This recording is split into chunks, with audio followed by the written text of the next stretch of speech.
કોઈ એવા વ્યક્તિના છે કે આ ધર્મના માટે આ મંદિરના જીર્ણોદ્ધાર માટે હું આટલું રકમ જાહેર કરું છું.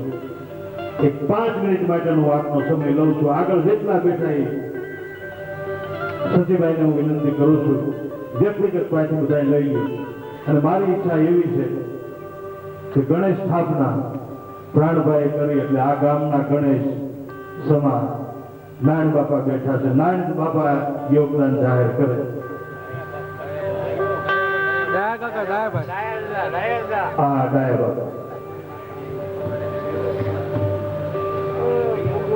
શશીભાઈ 2 મિનિટ માટે અહીં ₹201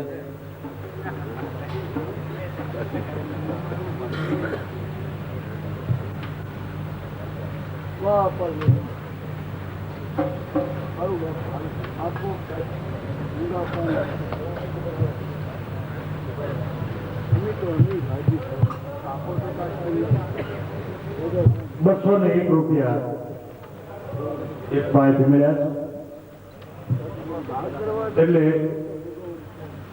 અહીંથી અનુરોધ કરવામાં આવે છે.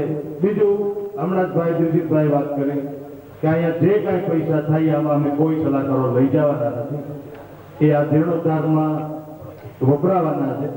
કારણ કે મરો પણ માગો નહીં અપને તન કે કાજ.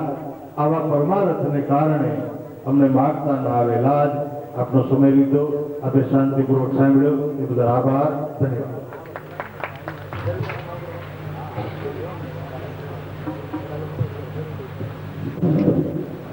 બહુ સરસ રજૂઆત ભાઈ શ્રી બ્રજલાલભાઈ ગ્રામતે કરી.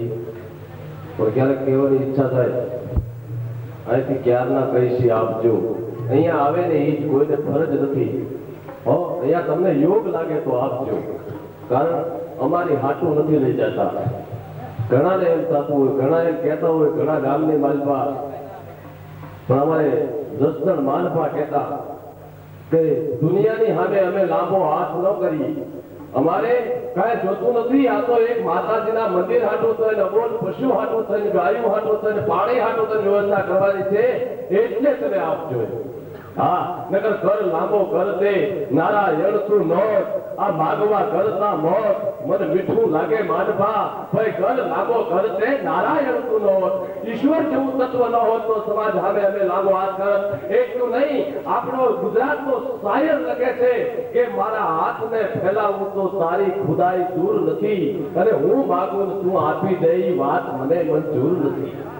મારે જોવો છે તને તારે દેખાવું નથી તો આજ કરી લે ફેસલો. કા તું નથી કા હું નથી. એટલે તમને કુદરતે આપ્યું હોય, ખિસ્સા કરાવ્યા હોય તો આ આપજો.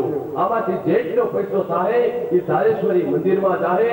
અમારે કોઈને લઈ જવાનો નથી. નકર આયના માણસોએ એવું નક્કી કર્યું છે કે પૈસા ખાવા હોય તો થાય, નકર કાંઈ નહીં. અમે 10 માણસો થઈને એનો અમે ખર્ચ ઉપાડી લેશું. પણ નહીં, અમને એવું નક્કી છે કે આ તાહડા છે ને આવા તો 2-5 તાહડા ભરી દેવા જોઈએ. કારણ કે વારી ઘડીએ કહેવાની જરૂર નથી. પણ તમારે જેની વાત છે આપણે જેને સાંભળવા છે, વાતું કરવી છે.